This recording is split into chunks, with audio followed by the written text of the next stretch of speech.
Hi, welcome back to the channel. I am Jennifer Mount, co-founder of Legacy Realty Advisors and a native Tulsan. So if you're just tuning in, welcome. Every Wednesday, we're going to have a short midweek motivation, and it's going to center around real estate because that is the vehicle that we use to provide the life that we want to have, because life takes money. But we're also going to focus on the other things I call the 5 F's. So it's family, faith, fitness, fun, and finances. And all those things are going to tie back into real estate. So today I want to talk to you about the top 3 things sellers can avoid when listing their home or putting their home on the market. So I want to tell you a story. My son would be 35 years old this year. And this family that I got to help had his baby shower for me at their house. So that's how long they've been in my life. And if you know me, you know that one of my taglines is friends become my clients and clients become my friends. And that is truly how it has gone for me in real estate. And I want to do the best job possible for everyone I come in contact with, but especially for people that have been in my life this long. So they came to me and they wanted to sell their home for maximum dollars. So there are 3 things that we count on in this market for how fast a home sells. So you can determine your price based on 3 things. It's condition, location, and motivation. So that's on the selling side and on the buying side. So the condition of their home was great. It was an amazing family home. It is an amazing family home. The master bedroom is down. There's a game room up. It has a pool. It had a backyard that looks like a park. It's just a great family home. And they've raised lots of children and foster children in this home. So it has a special vibe. You know, I'm going to try to be hip. So the most important thing to them was how much they could net. And that's when the journey first started. So I suggested a price for them. So let's talk about pricing for a minute. There's price per square foot, which is how much things sell for. And then there is sales price. So you want to make sure that you get the price per square foot for your neighborhood. So I like to pull the whole square mile around your home. And if there are too many comps in that, I'll narrow it down and we'll narrow it down. But I think a good baseline is the square mile of where your home is located. So there's also sales price. So let's say that your home is in an area where the average sales price is $270,000. And your home is, just for basic math, 2,700 square feet. If you priced it at $100 a square foot, you know, all these things. Okay, I'm not going to get into the math. You kind of get me, I hope. If you don't, message me and we'll have coffee and I'll talk to you about it in more detail. So anyways, just because your home is priced right in terms of price per square foot, that doesn't necessarily mean that the neighborhood will bring that.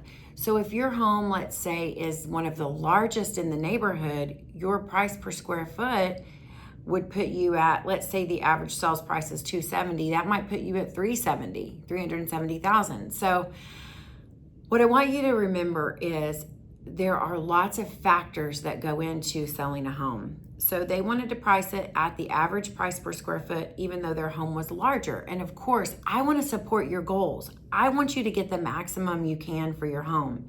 So we did. I did think it was priced too high in terms of list price. So I'm going to fast forward.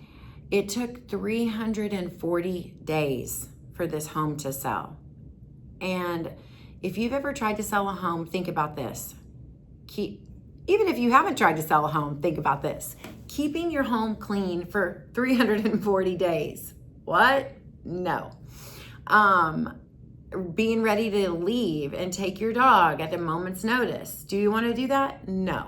So in the beginning, price was the most important thing. However, as we got into the process, the condition of their home, having to keep it clean all the time, changed their motivation. And so we started to do price improvements, incremental price improvements over time.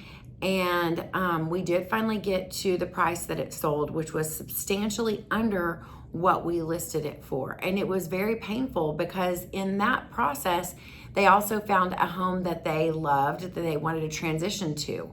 So right now we have a lot of baby boomers that are in 2-story homes and they want to downsize to a 1-story. And that's exactly the story with this family.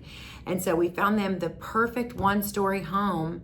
And so they went ahead and purchased it thinking that their home was going to sell because we were priced right in terms of square footage. However, the sales price was not conducive to that neighborhood. So overpricing your home can cause you a lot of heartache and headache. It can have your house on the market too long. It can have you keeping it clean too long. And then if you find the perfect home and you close on it, then you're gonna have 2 house payments. So in the beginning, your motivation might have been maximum price, but as the process went on, it became more of time. You know, how quick do you want to sell it? And so having adjustments and making adjustments and having a realtor that you can have an open conversation with, and vice versa. The realtor needs to be able to tell you, look, we need to do a price improvement. We haven't had a showing over the past 10 days. So let's reduce it some and let's see if we can't get an offer. And I will tell you, in that time, we did get an offer. It was a great offer. It was supposed to be contingent, but the other agent didn't fully disclose all of that. So we didn't find out till the day of closing that the buyer didn't actually have the money. So there's another lesson. So price it right, it'll sell overnight. Price it wrong, it'll stay on the market too long. Make sure that the realtor that brings the buyer to your home has a solid pre-approval letter. And if they're paying cash, source the funds. And that realtor and I both did our due diligence and we thought that everything was in alignment. The buyer wasn't fully transparent with their realtor, and that caused a lot of problems for everyone. So the third thing I would say is that make adjustments quicker so that you can correct faster and avoid staying on the market too long, because you don't want the listing to go stale. So your Zillow estimate, that's not always the right value of your home. It could be more, it could be less, but I hear people say, Zillow said my home should sell for this. That's not always the case. So let's talk about our, every time we have a time together, we're gonna have a 3, 2, 1 wrap up, which are the 3 things that you're going to remember, the 2 things that you're gonna share with a friend, and then the 1 thing that you're gonna implement. So let's approach this from the perspective of you're thinking of selling your home. 3 things that you can remember are price it right, correct your price quickly if it is not selling, and make sure that you check on the source of the funding for the buyer, okay? 2 things that you're gonna share with a friend, any of this kind of stuff, you know? I would say 1 thing is don't compare apples to oranges. Make sure that the comparables that you get are actually your square mile, and then narrow it down and narrow it down. So the 1 thing that you can implement is, if you are thinking of selling and taking advantage of this super hot spring market that we have, call a realtor, call me, call one of my trusted Legacy Lions, and let us sit down with you and go over the data so that you aren't disappointed, because we would rather be honest with you now than let you down later. So there's your midweek motivation with Jen. I hope you had some nice coffee. I hope the rest of your day is phenomenal, and I cannot wait to see you here again next week. Subscribe so you can get my latest updates, and call me if you want to have coffee.